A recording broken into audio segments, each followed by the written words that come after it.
Hello everyone. In this video, our students are presenting a DT-based project method, so which is done for AI-based cybersecurity threat analyzer. So AI will help to identify the cybersecurity threats that has happened over there, and our students will give a brief knowledge about the project, which is on the 5 stages of design thinking. So hello everyone. Today we are going to present our project AI Enhanced Cybersecurity Threat Detection. So the problem statement of our project is in the modern enterprise applications there are n number of traffics, huge number of networks are being there. So in the traditional anomaly detection method like rule based method and signature based method are struggling because of facing n number of false detection. So there is a need a solution called AI driven solution that can automatically learn the previous pattern and adapt to the changes and provide us a real time detection solution. So as we all know how we stressful when too many messages are pop-upping in our dashboard while working some important thing.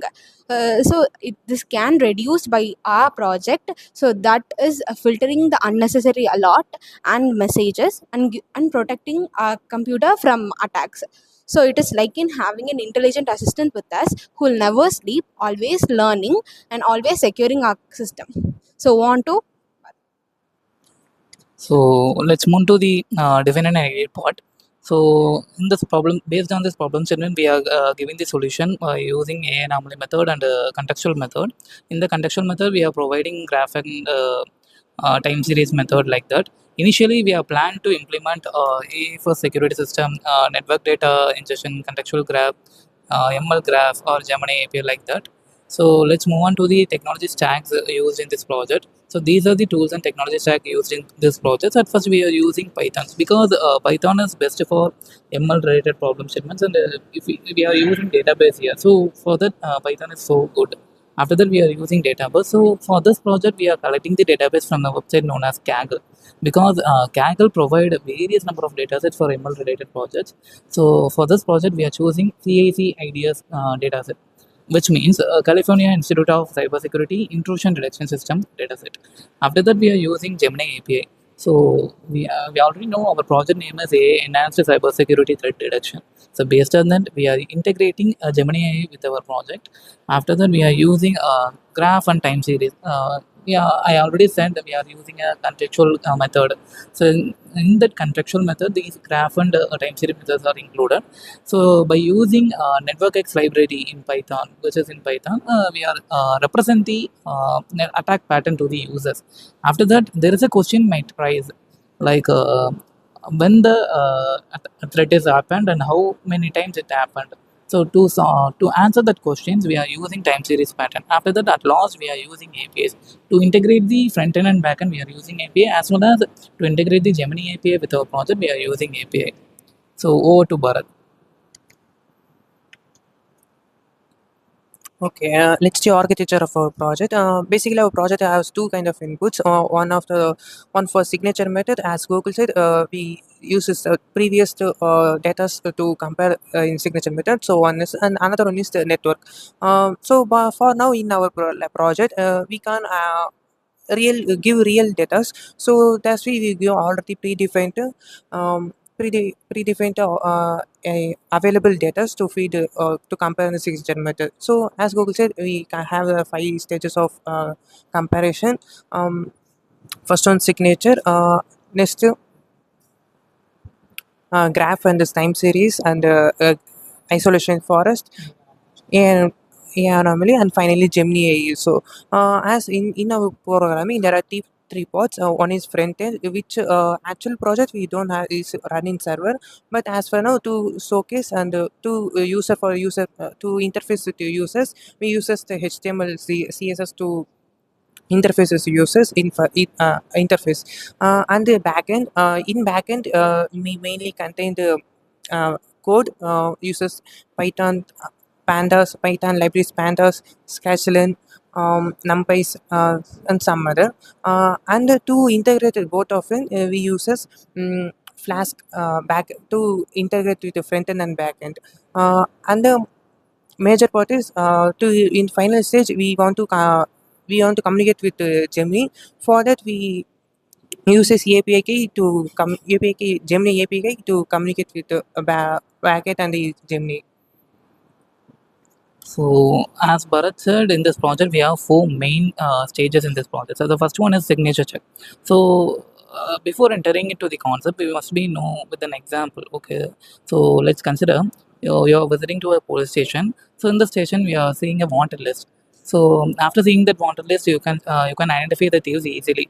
So, if you see the people, if you let's consider you're seeing an ordinary person. If you recognize that a person in the wanted list, you can simply say this is a thief I seen in the wanted list. If you are seeing a new person, you don't know whether he is a thief or not. So this is actually what the signature analysis method done. So it has a predefined data set or predefined pattern which said if a threat is happen, the data set will be changed like this. So in the signature analysis method, we are checking the predefined pattern with our new pattern, new data set.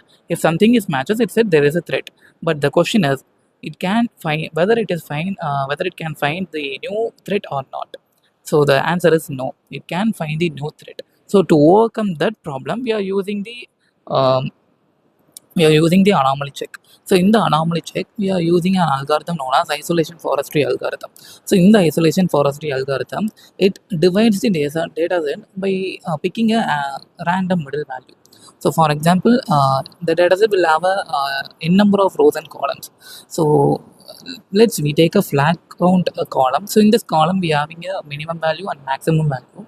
So based on the minimum and maximum value, it will pick a random middle value. For example, usually flag column will only have zeros and ones, zeros only. So if it has any threat, it will have additional ones on that data set. So the isolation forestry algorithm pick a middle value as 0.5. So in general, if the dataset doesn't have any threat, it took n number of the separations. So these separations, the count of the separations is known as path count. So at first, we are know that if you do a project in AI, we have to train the dataset. So for that, we are at first we are using a multi dataset to train the AI model, in which the dataset didn't have any threat. So by training the data AI, so we said that for a data set which doesn't have any threats, will have a path count like this. So after that, we are providing a data set which has threat. So it compare the threat path count with the new data set. So if the data set has threat, the path count, the separation count may be less. It may be 1 or 2 because the values would be extreme, maybe zeros, or it may be the extreme highest value like that. So after that, there we want to show the pattern to the threat pattern to the user. So for that, we are using graph method. So in Python, we have a library known as networkx. By this, we are shown the attack pattern to the user with the help of source address and destination IP address. So by this, we can say whether it is a many-to-many attack or many-to-one attack like that. So after that, we are using time series method. So as I already said, the time series pattern is used to showcase where when the attack has happened and how many data flows are happened there. So after that, at last we are using GenA because in these stages the accuracy is slightly comes under 50% or 60% like that. So to give more accuracy to our output, we are integrating Gemini API to this. So as of now, we are only develop this project to give a prompt to the API. So in future work, we are planned to integrate Gemini API or other AIs to give the overall solution to the problem statement. So, so this is all about our project. Thank you for listening.